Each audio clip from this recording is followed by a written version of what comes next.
मुख्यमंत्री डॉक्टर मोहन यादव ने प्रदेश में निवेशकों को आकर्षित करने के लिए कई ठोस और असरदार कदम उठाए हैं। इन कदमों का नतीजा है कि नीति क्रियान्वयन और आधारभूत संरचना के विकास में मध्य प्रदेश को सिर्फ संभावित निवेश स्थल से बदलकर आईटी, आईटीईएस और ईएसडीएम के क्षेत्र में एक मजबूत और वास्तविक निवेश केंद्र बना दिया है।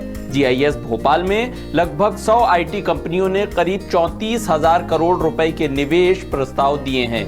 इन प्रस्ताव से राज्य में 2 लाख से ज्यादा रोजगार के अवसर बनेंगे। खास बात यह है कि इनमें से 28 प्रोजेक्ट अगले 2 महीनों में जमीन पर उतरने जा रहे हैं। प्रदेश के 2 प्रमुख शहर इंदौर और भोपाल अब तकनीकी निवेश के बड़े केंद्र बन रहे हैं। Electronic manufacturing, knowledge processing, outsourcing, business process outsourcing और डेटा सेंटर जैसे क्षेत्र में निवेशकों की रुचि लगातार बढ़ रही है। राज्य में डाटा सेंटर सेक्टर में भी बड़ी कंपनियां आ रही हैं, जिससे निवेश का आकार लगातार बढ़ रहा है।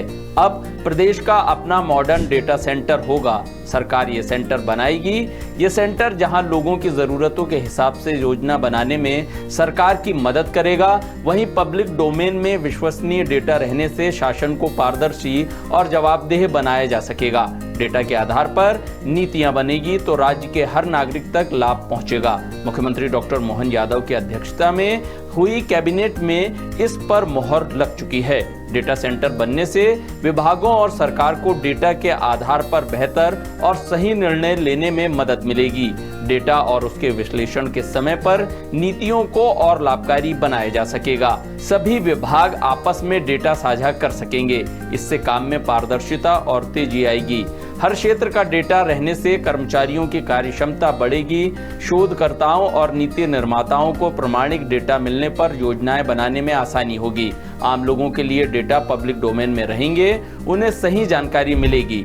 शासन को और अधिक पारदर्शी और जवाबदेह बनाया जा सकेगा। डेटा की उपलब्धता से निवेशकों का भरोसा बढ़ेगा।